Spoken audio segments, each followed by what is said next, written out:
함께 말씀 보도록 하겠습니다. 오늘 말씀은 시편 39편 1절부터 마지막 13절까지 말씀입니다.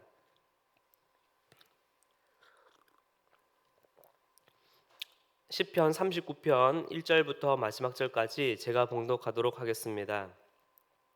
내가 말하기를 나의 행위를 조심하여 내 혀로 범죄하지 아니하리니 악인이 내 앞에 있을 때에 내가 내 입에 재갈을 먹이리라 하였도다. 내가 잠잠하여 선한 말도 하지 아니하니 나의 근심이 더 심하도다. 내 마음이 내 속에서 뜨거워서 작은 소리로 읊조릴 때에 불이 붙으니 나의 혀로 말하기를 여호와여 나의 종말과 연한이 언제까지인지 알게 하사 내가 나의 연약함을 알게 하소서. 주께서 나의 날을 한 뼘 길이만큼 되게 하심에 나의 일생이 주 앞에는 없는 것 같사오니 사람은 그가 든든히 서 있는 때에도 진실로 모두가 허사뿐이니이다. 진실로 각 사람은 그림자같이 다니고 헛된 일로 소란하며 재물을 쌓으나 누가 거둘는지 알지 못하나이다. 주여 이제 내가 무엇을 바라리요 나의 소망은 주께 있나이다. 나를 모든 죄에서 건지시며 우매한 자에게서 욕을 당하지 아니하게 하소서. 내가 잠잠하고 입을 열지 아니함은 주께서 이를 행하신 까닭이니이다. 주의 징벌을 나에게서 옮기소서. 주의 손이 치심으로 내가 쇠망하였나이다. 주께서 죄악을 책망하사 사람을 징계하실 때에 그 영화를 좀먹음 같이 소멸하게 하시니 참으로 인생이란 모두 헛될 뿐이니이다. 여호와여 나의 기도를 들으시며 나의 부르짖음에 귀를 기울이소서.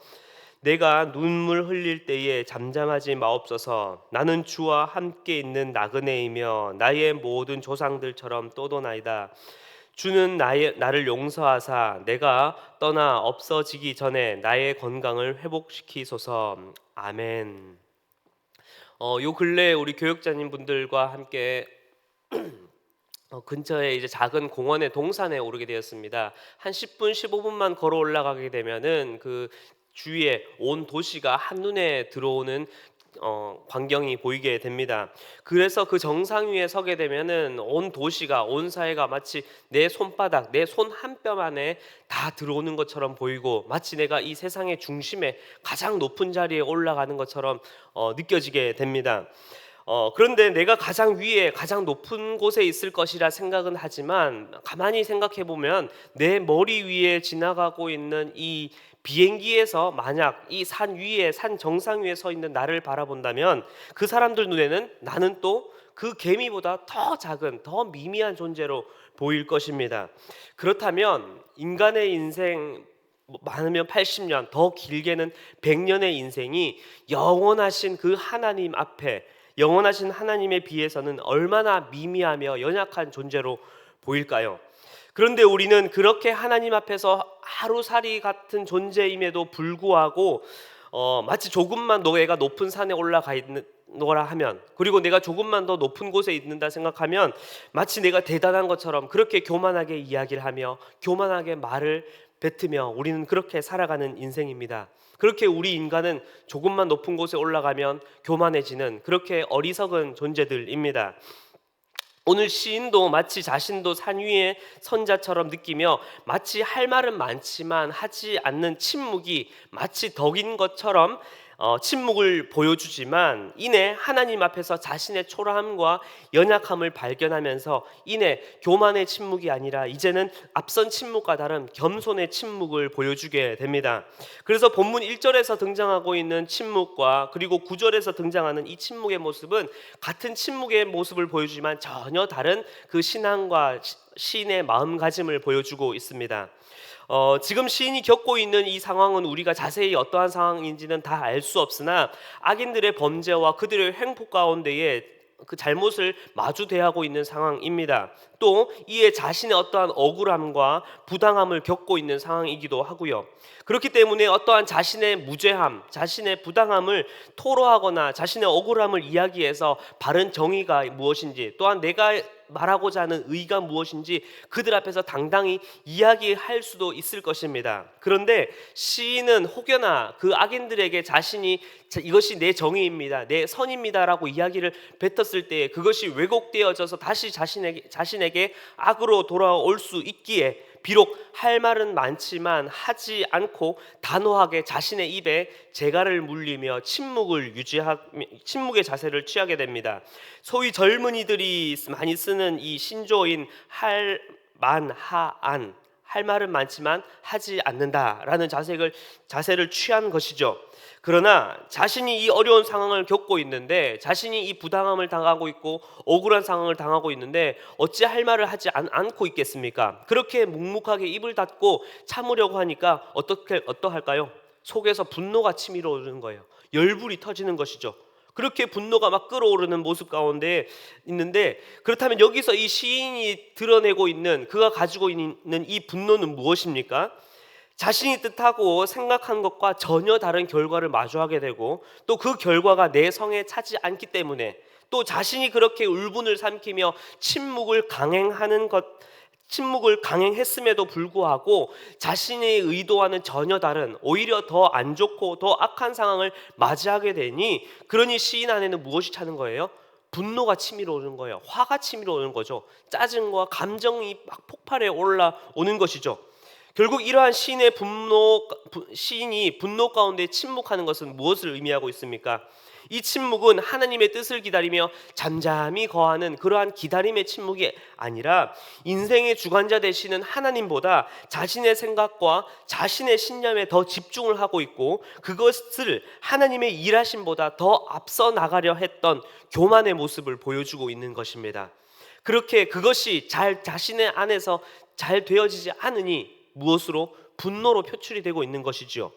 그러한 교만의 침묵이 자신을 제어하거나 자신의 정의로움을 드러낼 수 있는 것이 아니라는 것입니다. 사람이 제 아무리 지혜로워도 하나님 앞에서는 다 어리석은 존재며, 사람이 제 아무리 정의로워도 하나님 앞에서는 다 불의한 존재며, 사람이 제 아무리 의로워도 하나님 앞에서는 다 연약한 죄인인 것입니다. 우리는 이것을 명심해야 할 것입니다. 그렇게 불타는 분노 속에 침묵을 일관하던 시인은 자신의 어리석음, 연약함, 그리고 자신의 죄를 깨닫게 됩니다. 그리고 그가 입을 열어서 말하는 첫 마디는 무엇입니까? 바로 여호와여였습니다. 즉 시인은 여호와 하나님 앞에서 자신과 자신의 인생이 얼마나 연약하며 미미한 존재인지를 철저히 깨닫게 된 것이죠. 5절에서 나를 한 뼘 길이만큼 되게 하신다라고 하고 있는데, 구약의 이 도량형에서는 가장 짧은 길이의 단위가 바로 이 손가락 너비, 이 한 뼘의 4분의 1입니다. 그러니 자신이 봐도 자신의 평생이 한 뼘도 되지 않고 그 한 뼘의 인생마저도 영원하신 하나님 앞에서 비춰보자니, 영원한 하나님 앞에서 어떻게 해서 내 의를 차리려고 서보니 얼마나 개미만도 못한 존재겠습니까? 벌레만도 못한 존재겠습니까? 얼마나 보잘것없이 보이겠습니까? 그런데도 우리는 어떠하였습니까? 그 미미한 인생 안에서 내 감정, 내 정의, 내 의로움을 드러내며 어떻게 해서든 내가 내 삶의 왕이 되려고, 내 의를 주장하며 그 위에 군림하려고 우리는 나아갔던 것입니다. 얼마나 어리석은 존재겠습니까? 그러니 우리가 제 아무리 대단한 능력을 가졌고 5절에서 말하고 있는 든든히 서 있을 때, 즉 내 인생의 가장 최전성기를 내가 지금 걷고 있노라, 그렇게 살아간다 할지라도 하나님 앞에서는 다 헛것일 뿐이라는 것입니다. 바로 시인은 이를 바로 여호와 하나님 앞에서 깨달은 것입니다. 그렇게 영원하시며 광대하신 하나님 앞에서 자신과 자신의 인생의 그 허무함을 깨달은 시인의 그 고백은 무엇입니까? 우리 7절 말씀을 함께 읽도록 하겠습니다. 시작. 주여, 이제 내가 무엇을 바라리요? 나의 소망은 주께 있나이다. 아멘. 우리는 하나님 앞에서 참으로 보잘것없는 존재며, 그러한 인생을 살아가면서 끊임없이 내 의의를 드러내고 어떻게 해서든지 잘나보려고, 어떻게 해서든지 내 의의를 드러내보려고 살아갑니다. 그러니 이 자그마한 이 사회 속에서 이 하나님의 영원하심에 비해 너무나 작은 이 80년, 100년의 그 인생 속에서 그렇게 내 의의를 드러내는 것에, 내 의를 주장하는 것에 목을 매고 그렇게 분을 내며 감정을 표출하고 그렇게 짜증을 내며 때로는 슬퍼하며 살아가는 존재가 바로 우리입니다. 그리고 그것이 우리의 인생입니다. 그러나 이 인생도 다 끝이 있고 언젠가 사라질 인생 아니겠습니까?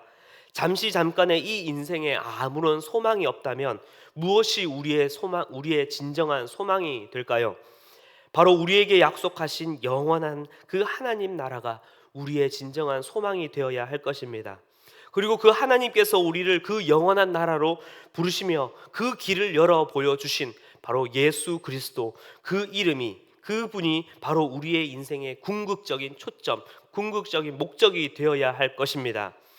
파도 앞에 언제 무너질지 모르는 그 모래성을 끊임없이 붙잡으려 하는 것보다 언제 어떻게 파도가 치더라도 전혀 요동하지 않으며 흔들리지 않으며 변함이 없는 그 굳건한 반석, 바로 그 예수 그리스도 위에 바로 우리의 인생을 맡기고 한 걸음 한 걸음 나아가는 우리 모든 성도님들의 인생이 되길 기도합니다. 그것이 바로 우리의 진정한 소망이 될 것입니다.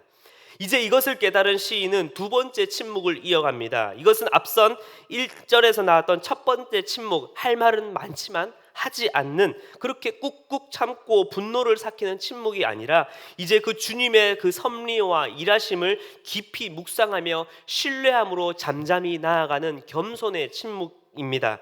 즉 내 입술로 내 의와 교만과 내 분노를 드러내는 것이 아니라 주님의 그 위대하심 앞에서 겸손히 그리고 잠잠히 엎드려서 오직 주님이 나의 왕이시며 내 인생의 통치자가 되신다는 것을 고백하며 나의 인생을, 또한 내 앞에 마주하는 모든 어려움과 고난을 그 주님께 철저히 맡기고 온전히 주님께 올려드리고 나아가는 그 침묵입니다.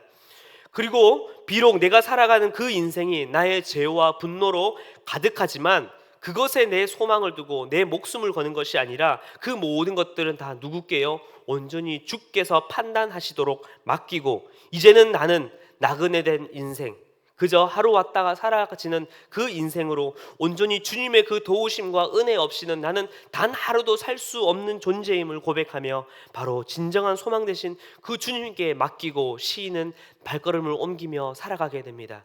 바로 이것이 우리가 살아가야 할, 우리가 나아가야 할 나그네 된 인생 아니겠습니까? 사랑하는 성도 여러분, 우리는 주님의 은혜 없이는 단 하루도 살아갈 수 없는 존재입니다. 제 아무리 내가 세상에서 잘 나가며 돈이 있고 지혜가 있고 권력을 가지고 똑똑하다 하더라도 우리의 인생은 영원하신 주님, 그 주님 앞에서는 손 한 뼘도 대지 못하는, 그마저도 미치지 못하는 허무하며 헛된 인생들입니다. 그렇게 우리는 우리의 이 불완전하며 헛된 인생에 나의 정의, 나의 의, 나의 뜻을 찾으며 그것을 위해 발버둥 치는 우리의 인생, 그것을 위해서 분을 품는 인생이 아니라 이제 우리의 인생의 주관자가 되시며 통치자가 되시며 온전히 우리의 인도자가 되시는 그 주님을 바라보며 묵묵히 믿음으로 한 걸음 한 걸음 나아가시는 우리의 인생이 되길 간절히 기도합니다. 그리고 이제 우리의 반석 되시는 그 예수 그리스도께 나의 소망을 두고 그 주님을 신뢰함으로 오늘 하루도 한 걸음 한 걸음 믿음의 발걸음을 옮기시는 우리 모든 성도님들의 오늘 그리고 우리 평생의 삶이 되길 간절히 기도합니다.